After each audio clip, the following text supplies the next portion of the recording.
Good evening and welcome to Primetime News, live from the Newsfirst Centre here in Colombo. I'm Madhushka Balasuriya. Good evening, I'm Mahina Bongzo. It's good to have you with us. Let's start off with a look at your headlines.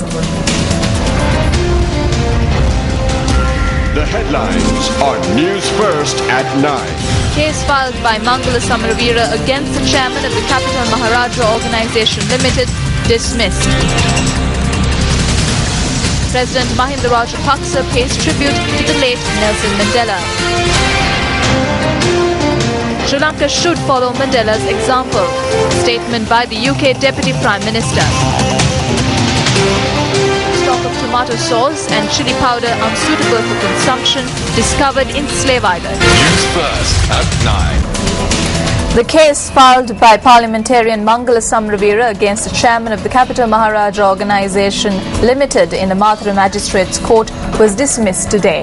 Yes, the case was taken up before Mathura Additional Magistrate Manjula Karunaratna today.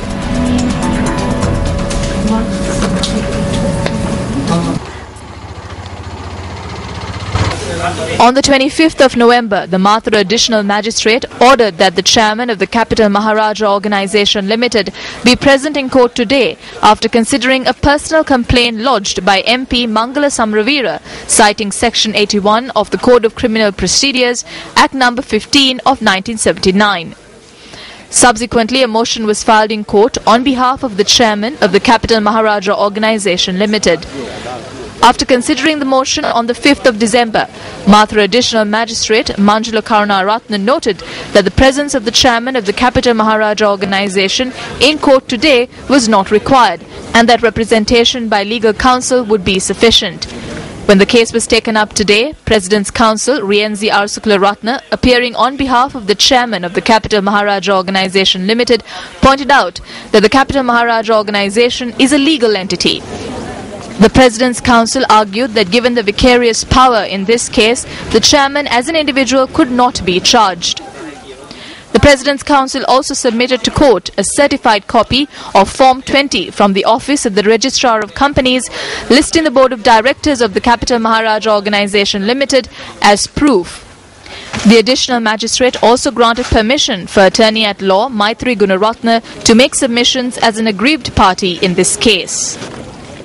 When this matter called before the additional magistrate of Mathura, on the instructions, on the order of the magistrate, the complainant party represented by lawyers came before court, and then they made submissions on behalf of the complainant, and they were of the view that their affidavit is well enough for the court to proceed with the case, and they are of the view that the lawyers cannot appear on behalf of the respondent because there was no respondent and there is no provision. But we submitted to court that we have every opportunity to appear in court as this is a criminal matter, and thereafter we submitted to court that this Maharaja Organisation is a legal entity, so that individual person cannot be charged or cannot be brought into court. On that basis, Judge was of the view that since he was issuing summons, this matter was not before court. Since we have submitted all the material to court, he has considered that material, and then Judge has given an order to state that since this Maharaja Organisation is a legal entity, the individual person cannot be charged for this type of offence. So there is no purpose of proceeding further. Because of that, the judge dismissed the application without cost. President's Counsel Rienzi Arsukularatna with attorneys at law G.G. Arul Pragasam, U.R. De Silva, Nalinda Indrathissa, Basanta Batagoda, Susara Dinal De Silva, Vishwa Delivera Tenakun, Niranjan Arul Pragasam and Nadi Sarat Chandra appeared for the respondent on the instruction of Attorney at Law Ramit Chandra Gunasekara. Attorney at Law Nisankananya Kara appeared on behalf of the plaintiff.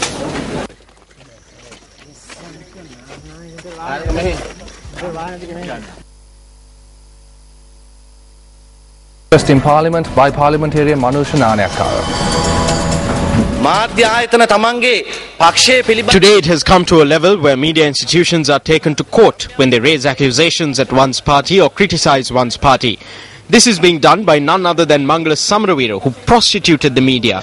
he has misused the historically important profession of the media in such a way that he charged Ranil Wickremesinghe of making agreements with the Tigers and worked within the Ministry of Mass Media to show that Ranil Wickremesinghe was incapable. More recently, he brought Channel 4 to Sri Lanka, brought them inside Sirikota and acted out a drama there. It is the same Mangala Samravira who is attempting to take anti-state opinions to the world that filed a case in the Mathura court against the Sirasa Media Institution and attempted to bring the head of the Sirasa Media Institution to court. Where is the freedom of the media?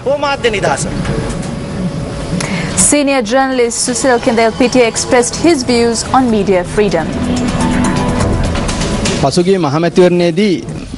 At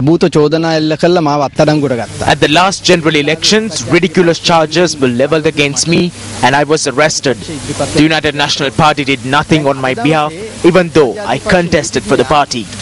Today, the attorney from the UMP accused me in court, stating that I had a recorder in hand.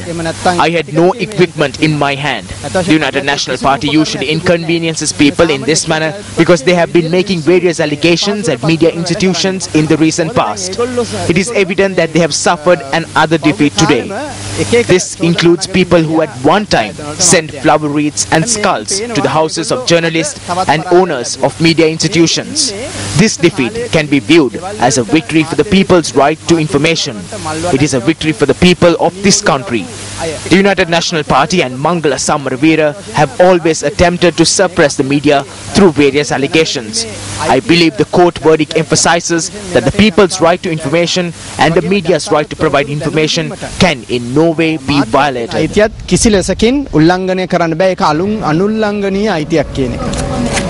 UMP parliamentarian Karujai Surya says that certain media institutions in the country are vindictively attacking individuals who do not agree with them instead of carrying out their responsibilities. As he made this statement in Parliament.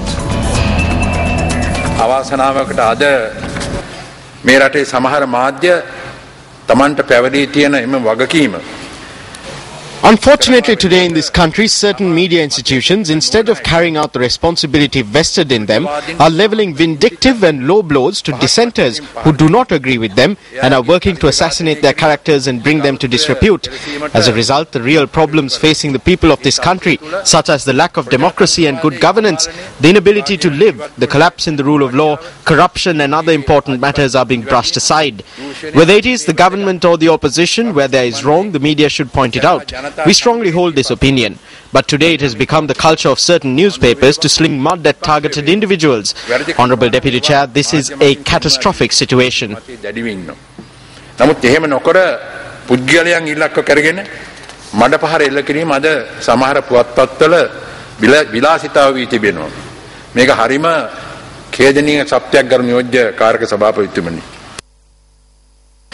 Nevertheless, prior to this, Karujai Surya's stance was that the media acts in a knowledgeable and responsible fashion.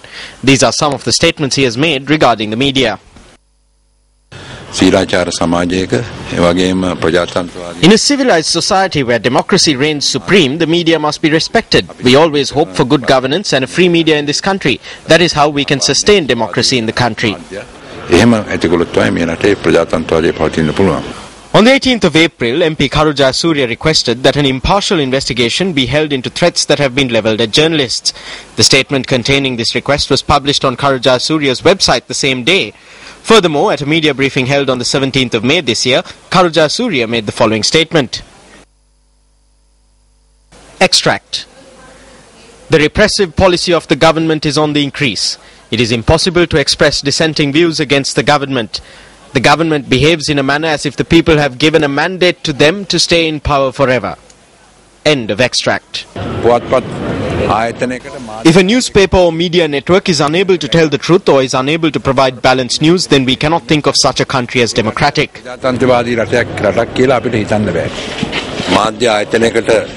When a media institution is attacked or when attempts are made to oppress the media, we have always spoken against it. Whether we are in the opposition or the government, we must protect the media. The media is necessary for a democratic country. Even if it is to reprimand us, we need the media. MP Karujai Surya, who spoke thus of the role and importance of the media in a democratic society, made these remarks in Parliament today regarding the Maubima newspaper. මේ ළඟදී දෙවෙනි වතාවට ආරම්භ කළ මව්බිම පුවත්පත The Maubima newspaper, which was launched for the second time recently, has a completely different stance to its first incarnation. And today they engaged in shameless misuse of the media. Its sister newspaper, Ceylon Today, also functions parallel to this. Bless the Maubima newspaper, because I saw some headlines in recent days which I have never seen in any country in the world. For the first time in the history that I know of, the headline read in large print that lightning had struck a politician's meeting. පසුගිය දවස්වල මම දැක්කා. මා දන්නා ඉතිහාසයේ ප්‍රථම වතාවට දේශපාලනඥයෙකුගේ රැස්වීමට එන ගැහුවයි කියලා. පොල්ගෙඩි අකුරෙන් It is difficult for me to understand with what mindset this newspaper published this headline. No matter which way you look at it, Honourable Deputy Chair, it is completely in violation of media ethics. මොන දස්තුකේනින් බැලුවත් නියෝජ්‍යකාරක සභාපතිතුමනි ඒක මාධ්‍ය සදාචාරයට සම්පූර්ණයෙන්ම පටහැන්නේ. The report that Karu Jayasuriya was referring to appeared on the Maubima newspaper on the 25th of November. The editor of the Maubima newspaper questions as to how it could be a falsification or distortion if it is in fact true that lightning struck at the meeting that was attended by Karu Jayasuriya. Politicians from both government and opposition ranks had this to say regarding the statement made by MP Karu Jayasuriya on the media.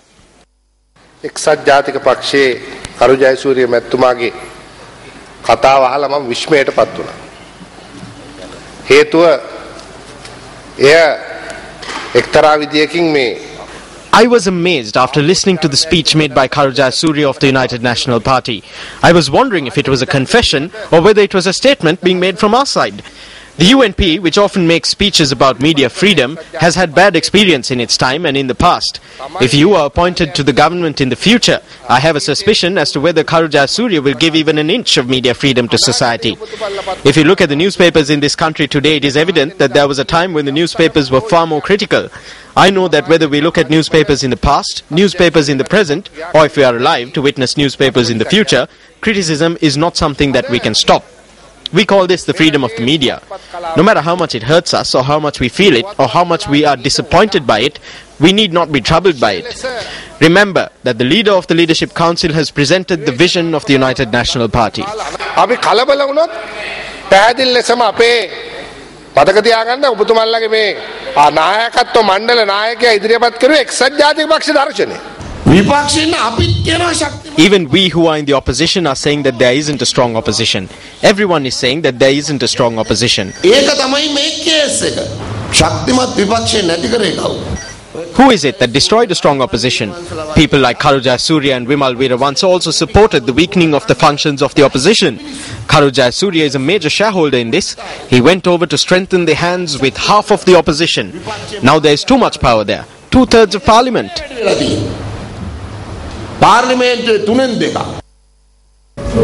The chairman of the Homagama Pradeshya Sabha, who was allegedly assaulted, has been hospitalized. Police say that a complaint was lodged citing that he was attacked while he was leaving the Pradeshya Sabha chambers due to a tense situation.